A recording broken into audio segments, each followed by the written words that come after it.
BJP के नेता ले और वही ठेका ले रखे। अरे भाई जिन्ना ने पढ़ाई की थी एक साथ में, हाँ। तो इसमें क्या बुराई है भाई? सुधांशु जी क्या बुराई है? अब वो कह रहे हैं कि जिन्ना के नाम पर अब तक भारतीय जनता पार्टी को आपत्ति थी, अब अखिलेश जी ने नाम ले लिया, आपको तस्तरी में मौका मिल गया। वो कह रहे हैं आपत्ति क्या, साथ में पढ़े ही तो थे, उन्होंने यही बात कही है।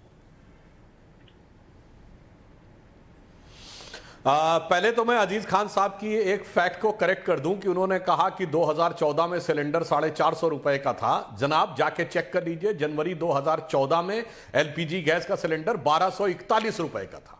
और मैं दर्शकों से कहता हूं जाके कोई भी जाके नेट पे चेक कर सकता है, डेट वाइज अवेलेबल है कि किस वर्ष में कितने रुपए का सिलेंडर गुमराह कर रहे हैं आप। तो पहली देश को गुमराह, अरे अभी खोलिए, देश को गुमराह मैं नहीं होने दूंगा, मैं नहीं होने दूंगा। मैं अभी फैक्ट चेक करा लेता हूं, मैं फैक्ट चेक करा लेता हूं कि जनवरी में 2014 में क्या था, वो फैक्ट चेक करा के अभी आपके सामने आ जाएगा ना। आप गुमराह कर पाएंगे ना सुधांशु जी? सुधांशु जी कह रहे हैं जिन्ना की प्रोप्राइटी सिर्फ भारतीय जनता पार्टी की थोड़ी है, हम भी ले लेंगे नाम, तो क्या फर्क पड़ गया?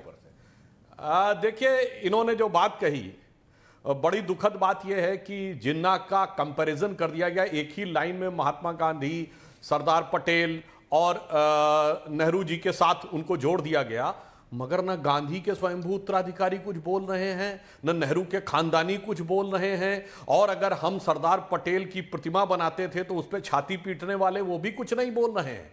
और जो अजीज खान जी ने कहा कि दोनों एक ही साथ पढ़े थे, ये बात सच है। दोनों एक ही साथ सिर्फ बैरिस्टर की पढ़ाई नहीं पढ़े थे, राजनीति की पढ़ाई भी पढ़े थे, क्योंकि मोहम्मद अली जिन्ना कांग्रेस में ही थे। और शायद अखिलेश यादव जी को याद हो ना याद हो, ये वही लखनऊ शहर था जहां 1916 में मोहम्मद अली जिन्ना ने संविधान में मुसलमानों के लिए पृथक निर्वाचन क्षेत्र का अनुमति कांग्रेस से करवाई थी, और वही जाकर विभाजन का कारण बना था। और अजीज साहब याद कर लीजिएगा, ना पता हो तो चेक कर लीजिएगा, लखनऊ के रिफाई आम क्लब में मुस्लिम लीग की बैठक हुई थी और फिर कांग्रेस के साथ विधिवत समझौता हुआ था। तो इसलिए वो सही है, राजनीतिक ढंग से दोनों लोग, सब लोग एक ही साथ पढ़े थे, फिर एक ही साथ उन्होंने कहा ना आजादी दिलाई, एक टुकड़े में उन्होंने पाई, एक टुकड़े में हमको दिलाई। पर यहां पर इंपॉर्टेंट बात क्या है, एक कहावत होती है कि इश्क और मुश्क छुपाए नहीं छुपते हैं।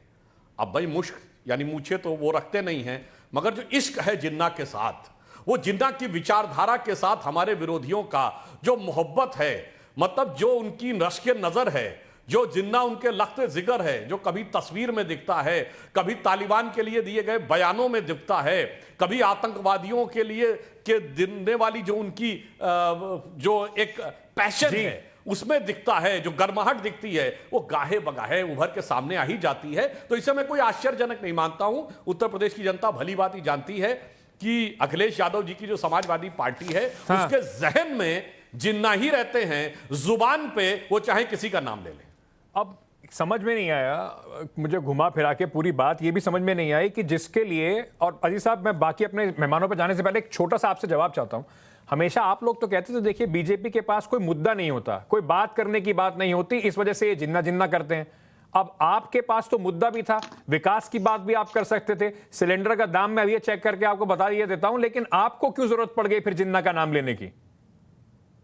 देखिए अंकित जी, पहले भी मैंने कहा था, फिर यही कह रहा हूं, माननीय अखिलेश यादव जी ने महंगाई पे भी बात की थी, कानून व्यवस्था पे भी बात की थी। जो अभी 2 दिन पहले अमित शाह जी आए थे, वो दूरबीन लेकर के ढूंढ रहे थे अपराधियों को, अपराधी उनके मंच पे मौजूद था। एक बात और सुनिए आप, मैं आपको बताना चाहता हूं, वो भी उन्होंने कहा था कि मुख्यमंत्री जी के गृह जनपद में उनके नाक के नीचे जिस तरीके से मर्डर हुआ एक व्यापारी का, वसूली को लेकर के, उस पर भी चर्चा किया था। उस पर भी चर्चा उन्होंने किया था कि जिस तरीके से निहत्थे किसानों को कुचल दिया गया, उस पर भी चर्चा किया था। तमाम चर्चा, और इन सारी चर्चाओं को हेडलाइन दे दी जिन्ना साहब की। अब देश की जनता को जिन्ना से क्या मतलब, पता नहीं अखिलेश जी को क्यों ऐसा लगा कि देश की जनता को परेशानियों के बीच में जिन्ना भी सुनना पड़ेगा। तहसीन पूना वाला, आपसे जानना चाहता हूं, कांग्रेस पार्टी चुप क्यों है सर इस पे?